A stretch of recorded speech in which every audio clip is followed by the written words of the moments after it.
tenéis el mapa de Siria con un mosaico religioso que está gobernado por una minoría, que es la minoría alawita, alawí, que es la minoría a la que pertenece Bashar al-Assad. Es la minoría que ha gobernado el país desde que su padre, Hafez al-Assad, dio un golpe de Estado. Hafez al-Assad, por cierto, era colega mío, era militar, era coronel de aviación también. Y además coronel de aviación derrotado por los israelíes en la guerra del 73. No sé si os acordáis. Bueno. Esta minoría religiosa no actúa tanto, porque vamos a desmitificar el asunto religioso, no actúa tanto como minoría religiosa como clan familiar. De hecho, los poderes están, los poderes en los servicios secretos, en defensa, economía, están dentro del clan familiar. Es una minoría religiosa, pero que actúa como un clan familiar. Veis ahí que la mayoría de la población, bueno, hay cristianos, la mayoría son suníes. Ya sabéis que el mundo del Islam está dividido en dos ramas, la rama suní y la rama chií. Es una escisión que se produce a la muerte del profeta y es una lucha por la sucesión en el poder. Lo resumo brevemente, es más complejo, pero así. Y los suníes están ligados mayoritariamente al mundo árabe, mientras que los chiíes están ligados mayoritariamente al mundo persa, a Irán. Y es una lucha de poder, que viene mucho antes, además, del profeta Mahoma y viene mucho antes del Islam. Es la lucha entre los persas y los árabes. Y ahora es la lucha por el poder de todo tipo, religioso, económico, cultural, en la región. Siria es una de las consecuencias de la lucha por este poder. ¿Veis el mosaico? Siria, su geografía, tiene una gran parte del desierto, pero si tú sobrevuelas por encima de Siria, desde el aire se ven muchas cosas que no se ven desde tierra.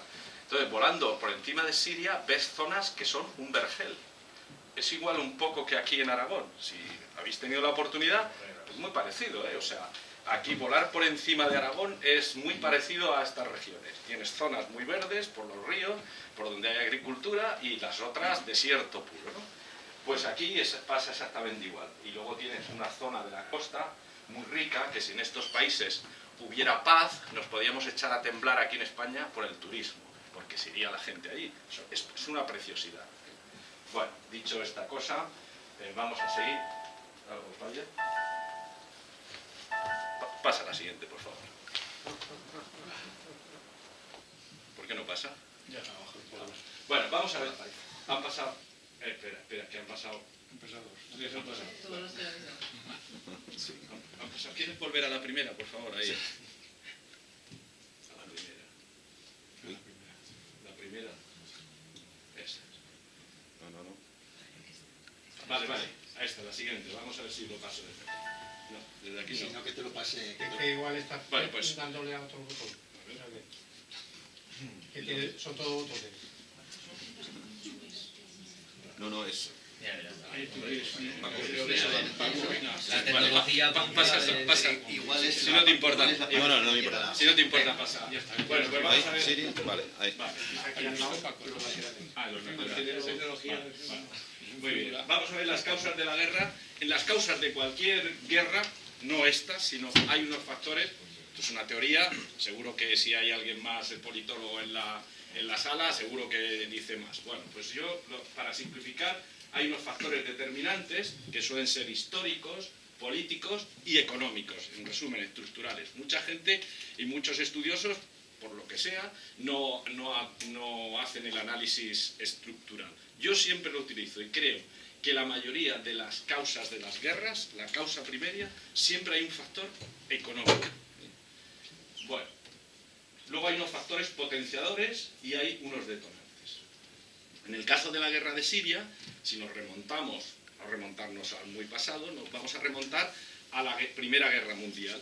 Las potencias vencedoras, con el tratado de Sykes-Picot, y luego los posteriores tratados de San Remo, de Sèvres y Lausana, hacen que toda esta zona de Siria e Irak, una serie de países artificiales, son totalmente artificiales, en las que no se contó para nada con los árabes, ni con los árabes, ni por supuesto, ni con las diferentes clanes, tribus, etc. O sea, se distribuye de acuerdo con las potencias regionales, con las potencias imperiales en ese momento, que eran el Reino Unido y Francia.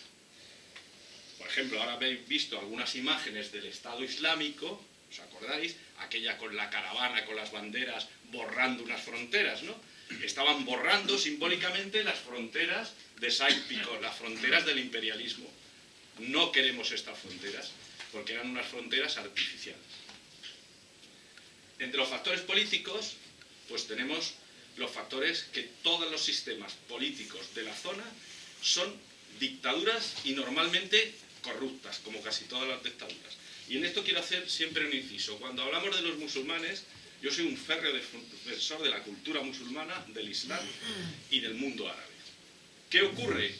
Que intentamos identificar siempre lo que sucede en el mundo árabe y a las personas del Islam con sus dictadores. Yo pongo siempre el ejemplo, es como si nos hubieran identificado a todos los españoles con nuestro dictador. Una cosa son los dictadores y otra son las personas. Porque siempre en los estereotipos nos intentan poner de que las personas del mundo árabe, las personas del Islam son violentas, poco democráticas, etcétera, etcétera. Bueno, pues es un estereotipo. Insisto con el ejemplo que lo hemos vivido todos los más veteranos, como si nos hubieran identificado a todos los españoles de los años 60 con el dictador o con los que mantenían la dictadura. Una cosa son los dictadores y otra son las personas. Entonces, en todos estos regímenes son todos regímenes dictatoriales y corruptos que utilizan la religión, como se ha utilizado aquí y en otros países, para manipular. Y por supuesto los factores económicos, de los cuales pues hay uno fundamental en la zona. Se llama recursos naturales, gas y petróleo. Es una zona del mundo rica, donde están las mayores reservas, y entonces hay una lucha por el poder económico que genera los recursos del petróleo y del gas. Luego hay los factores potenciadores. Los factores potenciadores normalmente siempre son los emotivos. A la gente se le lleva a luchar por la patria, por Dios, etcétera, etcétera. Pues aquí en este caso, el factor potenciador, hay un factor potenciador importante que es la religión. Nada nuevo en la historia, porque en Occidente también hemos luchado en las trincheras, en la Primera Guerra Mundial y en la Segunda, y nos hemos matado en nombre de Dios, ¿verdad? Es muy fácil llegar a la emotividad de la gente para que luche, cuando en realidad los verdaderos motivos son otros. Vuelvo a repetir que esto forma parte de mi teoría. No intento aquí poner ningún dogma, todo es discutible y por supuesto habrá personas que tengan diferente idea. Pero yo digo que mantengo en mis libros, en mis artículos, que la religión es un factor potenciador, como el nacionalismo, o como el patriotismo, o como el racismo. Bueno, y luego hay unos detonantes. El detonante puede ser cualquier acción o acto que en un momento determinado todos esos factores haga que los aglutine y suceda un conflicto. En este caso fue la primavera árabe. En el caso de Siria, el factor detonante, la primavera árabe. A ver si soy capaz de pasar. Pues sí. No, bueno, pues, Pónmelo. no, pero casi, Yo creo que es mejor, pasa así. Vale. Bueno, aquí el estudiar la guerra de Siria sin estudiar Irak, en esos factores históricos, hay unos factores históricos inmediatos. Estudiar la guerra de Siria sin desligándola de Irak es no comprender nada de lo que ha pasado. Irak, la invasión y gestión de Irak destruyó la estabilidad de toda la zona. Entonces, parte de lo que está pasando ahora en Siria es una consecuencia de Irak. Ahí tenéis la región. De todas formas, esta región pertenecía a la misma región. Naturalmente, aquí están divididos toda la zona del norte, no tengo un puntero por aquí, bueno, toda esta zona es mayoritariamente suní. Aquí hay una zona chií y aquí están los kurdos, ¿no? Quiero decir con esto que en las fronteras de Siria, como la de Jordania, como incluso la del Líbano, son totalmente artificiales. Y por eso, muy astutamente, al-Baghdadi y el Estado Islámico trasladaron la guerra a Siria, o sea, se metieron en la guerra de Siria, que lo explicaremos luego. Veis un poco también cómo están las refinerías, dónde está el petróleo y dónde están las zonas, que es también una lucha por el poder y de los recursos naturales. El Estado Islámico no han conquistado territorio el desierto, no, han conquistado donde había refinerías, donde había trigo, como en Raqqa, cereales, y donde hay recursos naturales para hacer lo que ellos querían, un Estado. Y también, principalmente, el Estado Islámico ha trabajado donde había, ¿qué? Suníes, sunitas. Porque, por mucho que duela, el Estado Islámico no nos creemos que es tan odiado en algunos sitios, ¿no? El Estado Islámico, cuando han llegado, los han recibido con aplausos y con banderas. ¿Por qué? Porque anteriormente estaban reprimidos o bien por el régimen de Al-Assad o bien por el régimen chií reciente que impusieron los invasores norteamericanos en Irak. ¿De acuerdo? Bueno, pasamos a la siguiente, por favor. Veis aquí Siria, digo Irak, un poco más en detalle, que también hay una mezcla, mientras que en Siria hay muchas minorías, en Irak ya no hay tantas, hay en mayoritario lo que os he dicho antes, la zona suní, que está en azul, la zona roja, que son los kurdos, y la zona verde, que son los chiíes. Fijaros si cualquier país europeo, pongamos el nuestro, ya las diferencias que establecemos y los problemas que hay con determinados nacionalismos, fijaros en estos países donde encima tienen diferentes, no creencias religiosas, pero diferentes formas de ver el Islam, diferentes intereses y diferentes etnias. Pues el problema se agrava muchísimo más. Muchas gracias. La siguiente, por favor. Voy un poco rápido porque el tiempo apremia.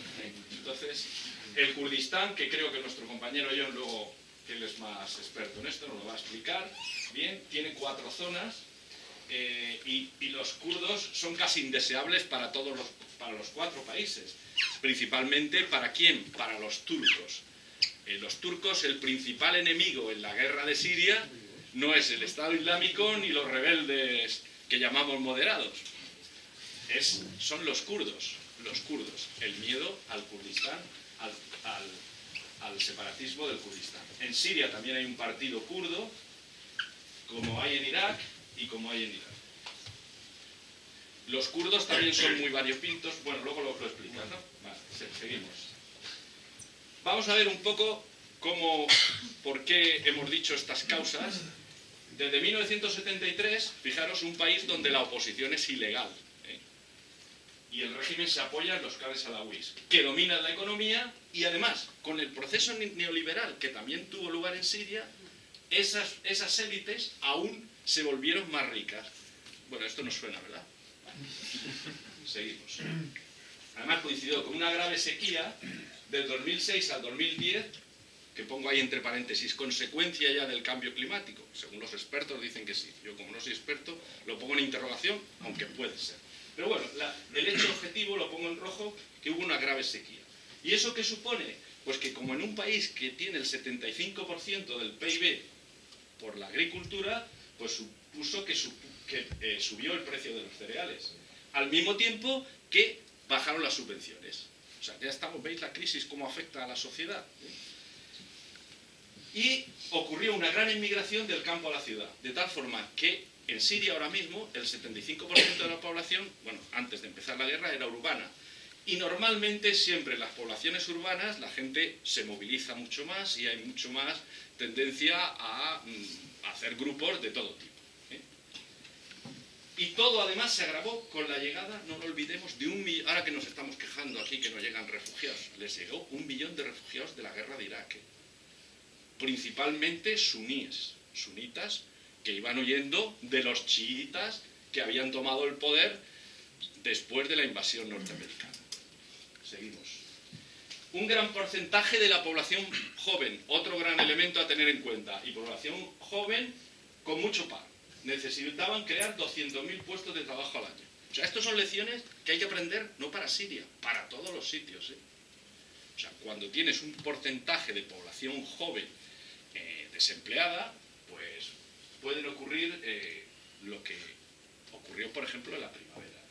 Y además subió la inflación con la pérdida del poder adquisitivo de las clases medias que existían en Siria, ¿eh? No equivalente con el nivel de vida nuestro, pero existían unas clases medias. Entonces, pasa a la siguiente, ¿no? Sí. Hay una lucha por la hegemonía energética. Siria es un puente entre el Golfo y el Mediterráneo. Todo pasa por Siria. Ahora lo veremos en un mapa. Y se ha descubierto una gran bolsa de gas en la costa siria. ¿Por qué digo esto? Porque ahí hay un interés enorme por parte de Israel y por parte de ¿quién? De Rusia. Rusia tiene un interés. A Rusia, el que esté al Assad en el gobierno, le da exactamente igual. Rusia lo que quiere, como todos, por su interés y sobre todo por el interés del gas, porque cuanto más gas tenga, más recursos tiene para tener, digamos, la propiedad, el grifo del gas para Europa, para su negocio. Entonces hay un gasoducto que desde Qatar, había un proyecto para hacer un gasoducto desde Qatar, lo vamos a ver en el mapa. Pon el mapa, por favor. Sí, esto es. Aquí eran los dos proyectos, ¿no? De gasoductos. Un gasoducto que venía desde Irán, desde aquí está Qatar, aquí está Kuwait, Qatar está aquí abajo. Estos son el mismo mapa. Un gasoducto a través de Siria siempre, para Turquía y luego llegar a Europa. Y otro gasoducto desde Irán, también por Siria, para llegar a Europa. Claro, Siria es clave porque va a pasar por Siria los gasoductos. Entonces el que domina Siria, domina el grifo y tiene el poder del control. Y ahí es una de las grandes luchas. La lucha, aunque Siria no es un gran productor de petróleo, sí lo puede ser de gas, si esa bolsa de gas en realidad se llega a explotar, pero fijaros la lucha por el poder económico. Seguimos, por favor. Además, el régimen de Al-Assad, entre otras cosas, estaba acusado de apoyar a Hezbollah y Hamas.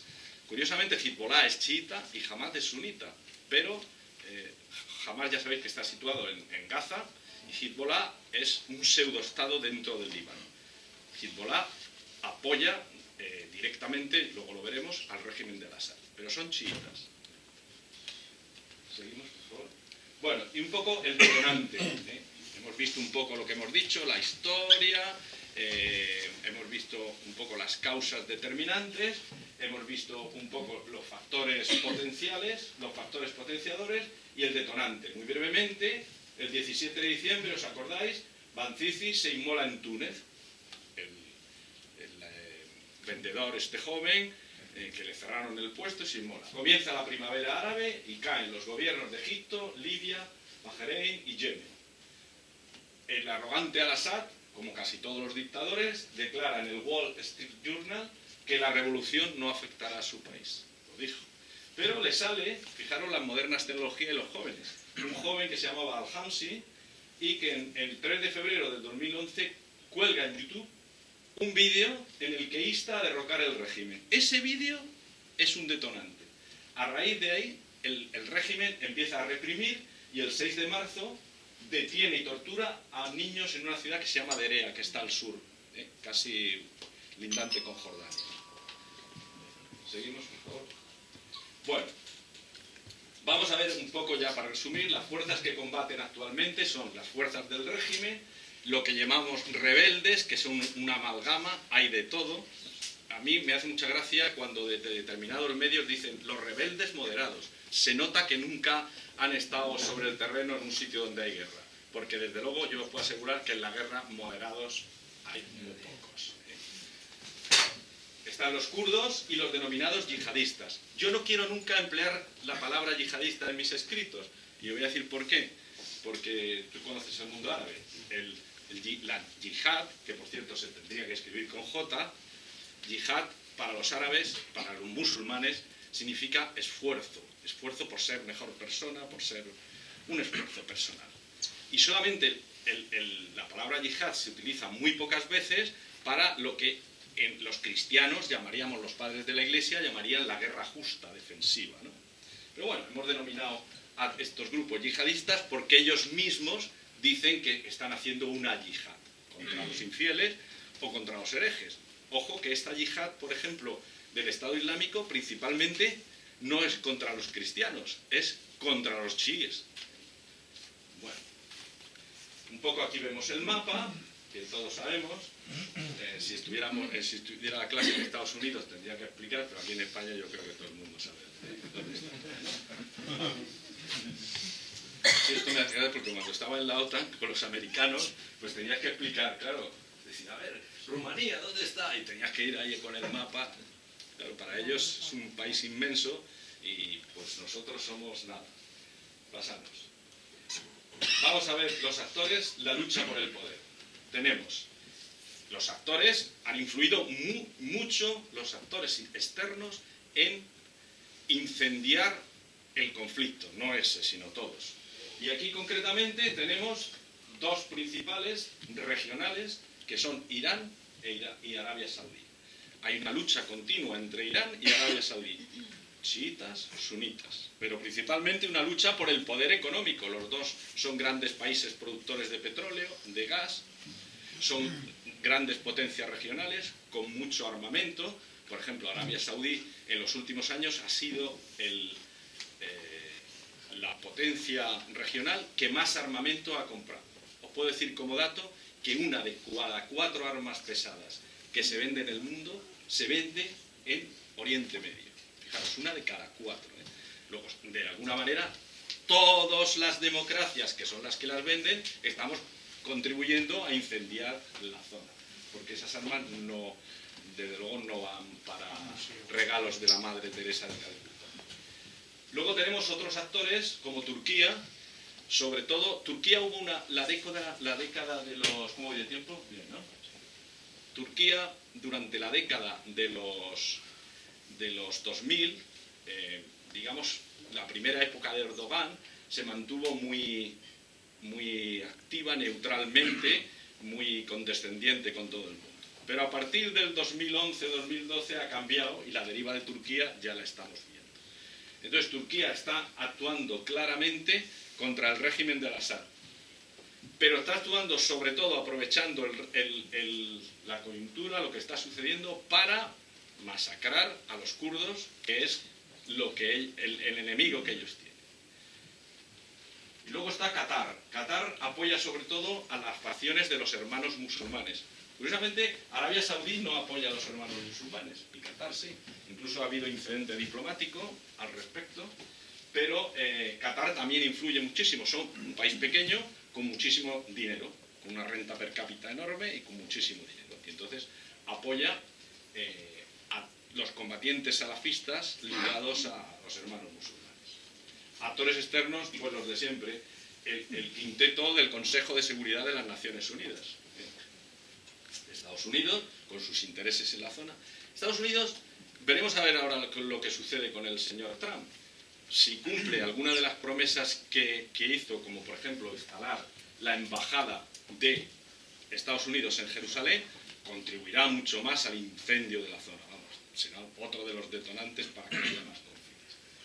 Pero Estados Unidos tiene una cosa ahora que se llama fracking, suena, ¿verdad? Con lo cual estamos teniendo gas y petróleo de un modo más barato y puede ser autosuficiente. ¿Eso qué significa? Si es autosuficiente va a depender menos del petróleo y del gas del exterior. Por lo tanto, pues a lo mejor empieza a prestarle menos atención a los problemas de Oriente Medio. Eso por una parte. Por otra, ¿va Estados Unidos su poder militar en la zona a retirarlo? Pues no creo. Sinceramente no creo. ¿Por qué? Porque por muy bocazas que sea el señor Trump, se dará cuenta que si sus aliados se debilitan, se va a debilitar él también. Con lo cual, dudo mucho que Estados Unidos retire todo lo que tiene ahí. Voy deprisa y muy brevemente, luego especificaremos. Rusia. Pues Rusia también tiene un gran interés. O sea, tenemos por una parte la alineación, ahora tenemos al señor Trump, pero por la otra tenemos al señor Putin, que es también para echarse a temblar. En Rusia tiene muchos intereses en Siria. El desgal y el petróleo. Tiene la base de Tartus. Tartus es una base que está en el Mediterráneo, es una base naval donde la flota del Mediterráneo rusa puede hacer su logística, repostar. Y tiene una base bien importante que se llama la Katia, que está en una ciudad también importante, desde la cual puede operar. Pero no solamente puede operar en Siria, puede operar en el Mediterráneo. Recordamos que el Mediterráneo es un mar por donde circulan, entre otras cosas, los grandes petroleros y los grandes barcos. Entonces dominar el Mediterráneo desde siempre, ¿no? Desde los romanos. Es importante. China está ahí a la expectativa, siempre medio durmiente, pero avanza poquito a poco, silenciosamente, y tiene grandes intereses en la zona. Sobre todo, China se puso de parte de Irán, por tanto, de parte de Al-Assad, porque China de momento recibe mucho petróleo de Irán. Por lo tanto le interesa, petróleo y gas, por lo tanto le interesa esta. Y luego los poderes imperiales derrotados en la Segunda Guerra Mundial, y digo derrotados porque no solamente los alemanes y los italianos fueron derrotados en la Segunda Guerra Mundial, no, ellos también fueron derrotados porque cayeron los grandes imperios franceses y el Reino Unido. Bueno, pues siguen a la expectativa, tratando un poco, incluso tenemos presidentes como el señor Hollande, que también se suben a un portaaviones, les falta ponerse nada más la cazadora de vuelo como Bush, pero vamos, yo un día le dije, pues yo te la presto, hombre, te dejo la mía, que la tengo colgada, y te la pones. Quiero decir que todavía tienen el aura ese imperialista, sean del partido que sean, ¿eh? Porque muchas veces uno se cree y dice, no, este es que es socialista, etc. Mira, Hollande ha actuado, y Mitterrand, por ejemplo, actuaron como auténticos imperialistas. Y el Reino Unido, pues ya salió. Pasamos a la siguiente. Ya hago un resumen de los actores principales. ¿Ya? Los actores principales son internos. El régimen de Al-Assad, apoyado por Irán, Hezbollah, el Partido de Dios, libanés, y Rusia. ¿De acuerdo? Y luego tenemos los rebeldes islamistas, apoyados por Turquía, por Arabia Saudí y Qatar, y externamente por Estados Unidos, Francia y Reino Unido. Muy resumido. Luego tenemos los kurdos, cuyo principal aliado es los Estados Unidos, lo cual le cuesta problemas ¿con quién? Con Turquía, que también está en la OTAN. No sé si os acordáis, el golpe de Estado que hubo en Turquía hace poco, donde se gestó, fue en la base de Incirlik, del ejército del aire turco, pero una base de la OTAN. Son cosas muy importantes, son pequeños detalles muy a tener en cuenta. Y luego están